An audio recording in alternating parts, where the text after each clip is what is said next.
Pendant un quart de millième de seconde, je me suis dit c'est comme un bombardement, sauf que non, personne ne va bombarder Haïti, il n'y a pas de bombe. Non, je sais que c'est un tremblement de terre, j'ai vécu la secousse, mais donc c'était très très très confus. Et à ce moment-là, on ne comprend pas encore trop l'ampleur non plus.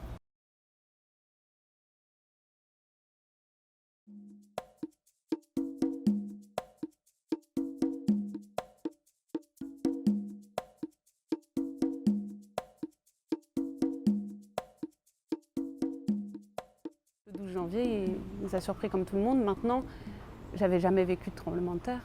C'était chaotique et j'habitais en plaine et je me souviens que à l'horizon, on voyait des colonnes de fumée.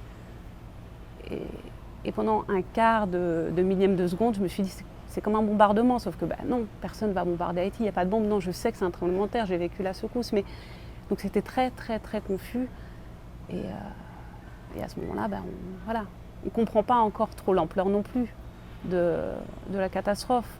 L'idée que ce soit un séisme de magnitude 7, ça on le sait quand on est à l'extérieur, quand on a un ordinateur, quand on a les informations. Nous, on n'avait rien comme information, mais on savait que quelque chose s'était passé. J'étais nouvelle, je venais d'arriver.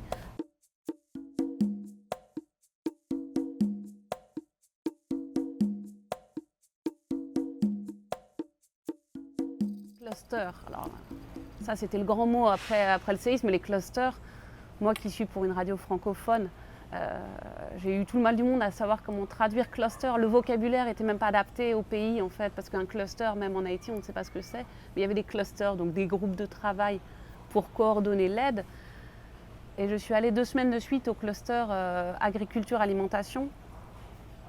Et en fait, les 2 semaines de suite, les seuls acteurs qui étaient communs, les seuls participants à ces clusters qui étaient communs, c'était il y avait un fonctionnaire du ministère de l'Agriculture et moi. Tous les autres intervenants changeaient. C'était les mêmes organisations, les mêmes ONG, les mêmes agences, mais à chaque fois, c'était jamais la même personne. Donc à chaque fois, la personne arrivait, se présentait son travail, donc ça tournait en rond. Il n'y avait aucune décision de prise, donc c'était un temps perdu. Des gens qui arrivent sans connaître en fait la réalité haïtienne. Je me souviens de personnes qui 3 semaines après le séisme avaient des rapports épais comme ça sur voilà comment on va faire résoudre la crise haïtienne. Est-ce que vous aviez déjà travaillé en Haïti? Non. Non, mais on a fait la même chose au Pakistan, après les inondations. Alors, Pakistan, inondation, Haïti, séisme, c'est pas la même chose. Combien de personnes ont dit oui, on a travaillé dans tel pays, ça marchait? Les solutions sont pas copier-coller, ça marchera jamais.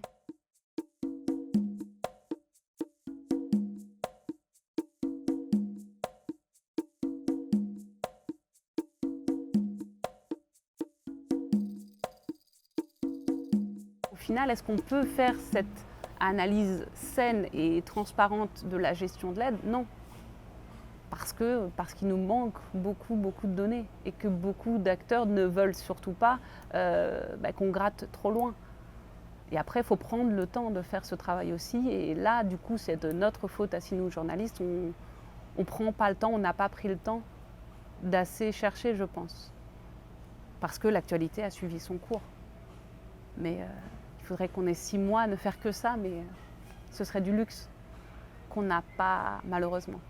Après, on ne fait qu'entendre, on n'a pas les documents, mais certains ont gagné beaucoup d'argent et ont pu faire carrière parce qu'ils ont géré une crise. Mais quel résultat vous avez?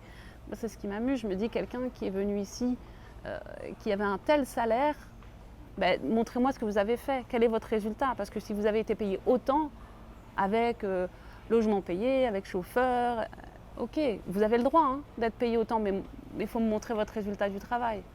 Si vous n'êtes pas capable de montrer le résultat du travail payé si cher, posez-vous la question, est-ce que vous n'êtes pas une partie du problème?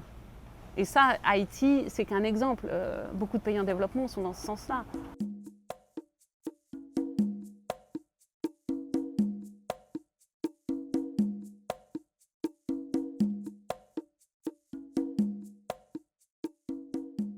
Les politiques n'encadraient pas assez, n'offraient pas de services, il n'y a pas de contrôle des constructions. Donc c'est ça qui a fait 2010.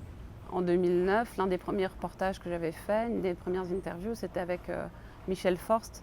C'est l'expert indépendant des Nations Unies pour les droits humains. Et à ce moment-là, avec lui, j'avais parlé longuement de la détention préventive prolongée, des enfants en domesticité, du problème des droits des femmes. Aujourd'hui, on est dans la même situation, si ce n'est pire.